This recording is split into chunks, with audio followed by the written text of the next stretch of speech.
Hi, and a big welcome back to Knit with Hannah. I'm Hannah. I'm here with Knitting Natter for the autumn season, and I'm so looking forward to being here.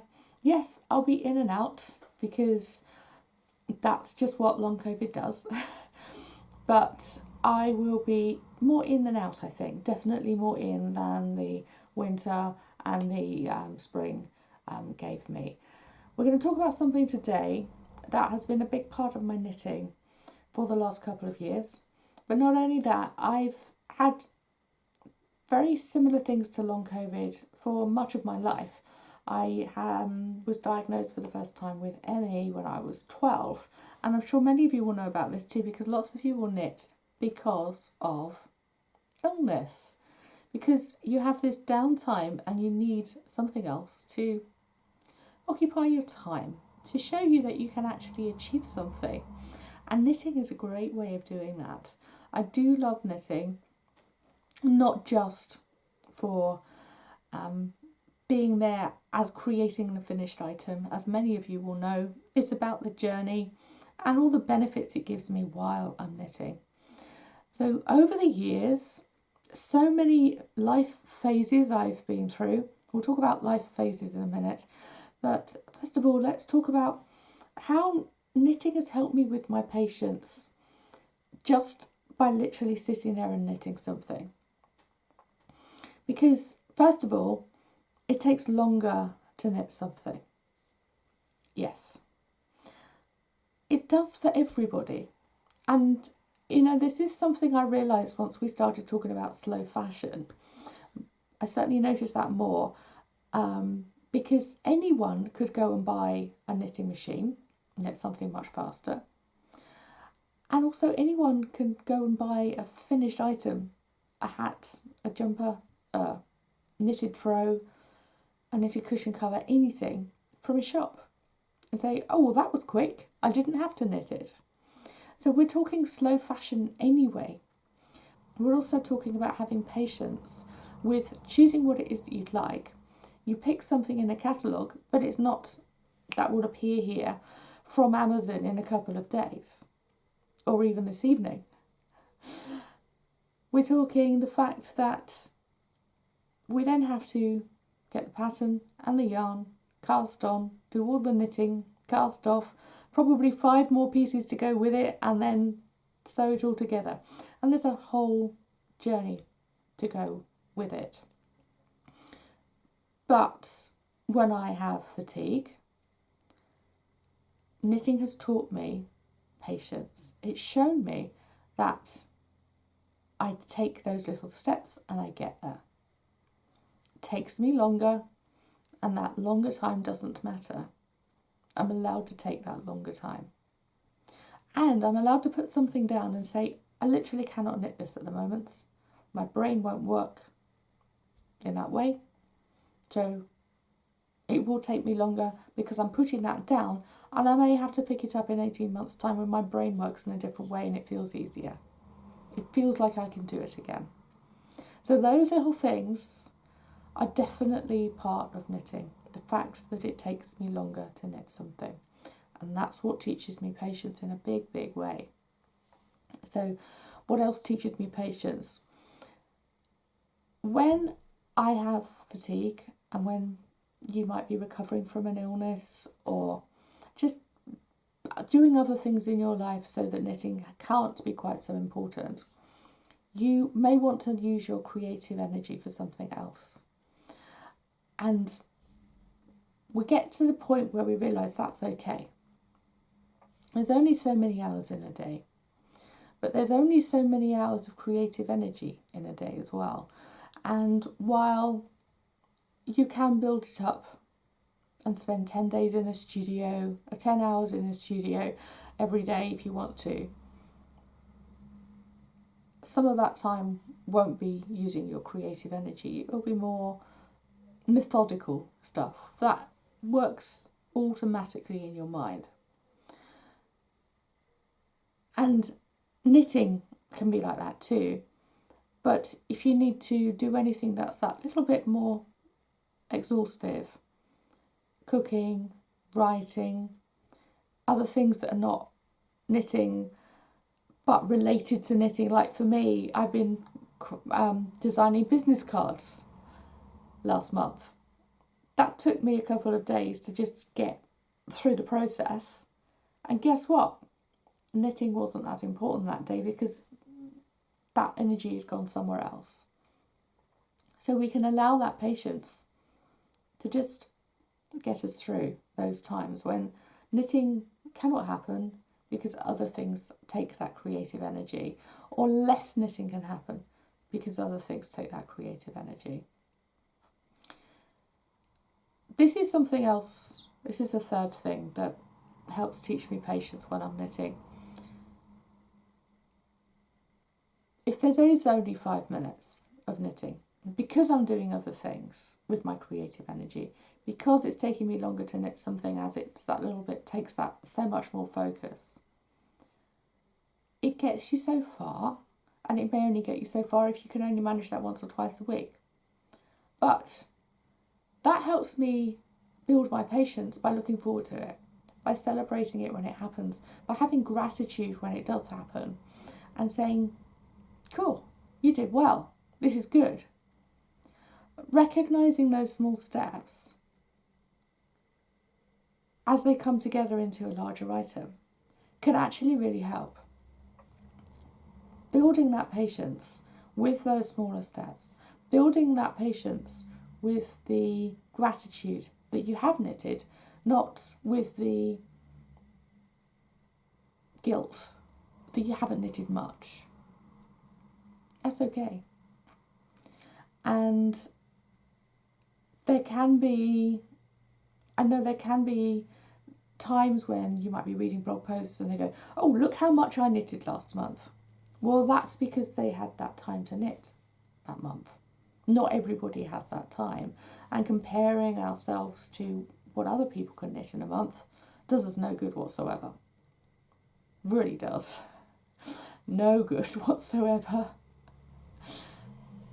I felt really good last night because I knitted 22 rows of 36 stitches.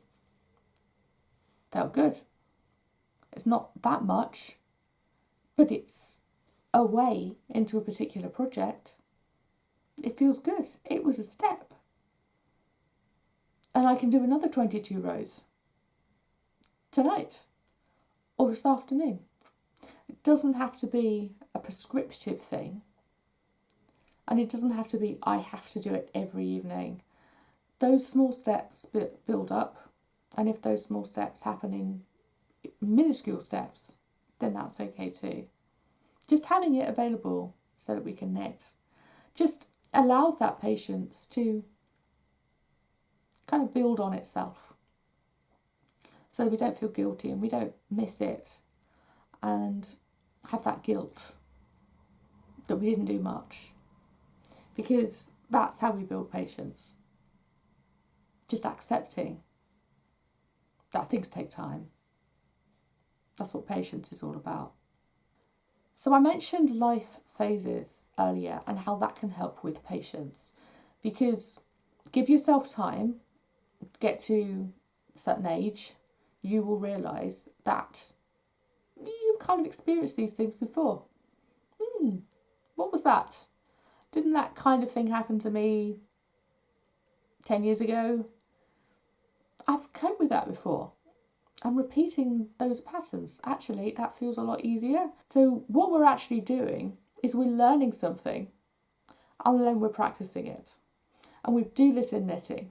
And this is one brilliant thing about patience with knitting, is that we can start to say, I need to learn something first. You can't suddenly dive in and know absolutely everything and imagine that everything is going to be there for you to teach you exactly as you're knitting at the exact pace that you're knitting, because that's very unlikely to happen. However, you can give yourself the guidance to learn those skills over time, and then you can practice those skills and they will feel a lot easier when you return to them. So, for example, you might take a course or do a series of workshops. You might join a knit along because you want to learn particular skills.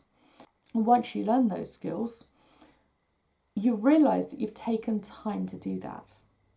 And you've not been perhaps knitting alongside it or doing any other type of knitting alongside it because you wanted to focus on that learning. So that learning has taken time. 6 months down the road, you go, oh wow, all that time I've been learning to knit cables. Actually, I've come a long way. I didn't realise how much, but it's been 6 months. I've been learning about cables. Wow, I've done a great job. All of that cable knitting has now happened. Not only that, you've learnt it, you've relearnt it because you forgot a bit, and then you kind of went, oh, actually that feels easier. It's a bit more stuck in my brain now. I can practice it. And you've knitted with those skills without it being much of a hassle. So suddenly, before you know it, you've learnt and then you utilise the skills. So those phases in life, they don't just happen in life with all sorts of things. About going for your first job interview and then the next one feels easier. Hey ho. Before you know it, you've knitted something, you've learnt it, and then the next time you do it, it feels easier. So you have to do that first phase before you can do the second. And that gives you patience. That means that you have to accept that you need patience. Otherwise, you're going to be sat there knitting exactly the same things forever and ever, and that's just your knitting life. And you don't want to perhaps challenge yourself. I'd say it's a great way, a great thing to challenge yourself when you're knitting, just a little bit. Even if all you're doing is just knitting in a slightly different direction, or giving yourself different yarn and different size needles when you're knitting, all those different things can make a big difference and help you and challenge you in different ways. And then, of course, learning new skills like cabling or lace knitting or that kind of thing. I mean, my goodness, I wasn't really doing colour knitting until I was in my late 20s, early 30s. I just thought, yeah, it's all very fancy and everything, but do I need to? I've got so many other knitting skills. I don't. And then I was in my 30s before I started lace knitting. I just thought, yeah, I can make a hole occasionally. Pfft. And then I thought, how does it actually go in a pattern and do all of this fancy stuff? So I knitted lace for a while. And you start to realise that once you've learned, you can return to it whenever you like. Boy, it feels easier. So definitely remember that the learning phase gives you patience, and then before you know it, you'll be going through the practicing skills phase and utilising skills phase. Ha! That was easy. Now, as far as patience is concerned, and we talked about learning phases already, the knit along is going to give you some learning phase knitting. Of course, it's going to be giving you easy phase knitting, skills utilisation phase knitting if you've done it all before. But I know for a lot of you, especially if you've used some of my courses to learn, we're going to be doing things that we haven't done before. So we're going to be using a new lace pattern. That's going to be fun. We're going to be using some new cable patterns. And some of it will feel beginner, some of it will feel intermediate, but none of it will be what we've done before in the cable course. Of course, go and get the cable course to learn the beginner's cable if you want to before we start. But yes, all the tutorials are going to be there all the way through. And what we're knitting is going to be fun. I know you're going to love it. It's going to take longer, so we'll have patience through October, November, and way into December as well. So we're definitely going to enjoy this one and utilise the patience and really appreciate that benefit while we're knitting. So I'd love for you to join us for that. It's not open yet. It will be open come September in a couple of weeks' time. If you want to get in and grab a kit, get in there before the kits disappear, and actually before I share it here on YouTube, then get on the waiting list on email list, because the email list is where I'm going to share it first. So get get down there. You know what to do. The link is in the description, and it's definitely something you're going to want to knit. I'm so looking forward to this. I've really enjoyed knitting it myself. I haven't actually finished yet because I'm filming this in August, and yeah, I need to finish filming all of these tutorials before I can show you what it's all about in a YouTube video. So we're going to have great fun. I'm so excited about this. I hope you can join me. That was Knitting Benefits Patience, and we're definitely going to learn some patience while we're knitting, because we're learning. We're going through a learning phase. I've been going through a learning phase, designing completely different new things, and guess what? We're going to be utilising those skills as well, because we're going to repeat what we've learned. Fantastic. Okie dokie. I will see you next week. We're talking about more knitting benefits. Why not? So get on the waiting list. I will see you for that. Bye for now. Happy knitting.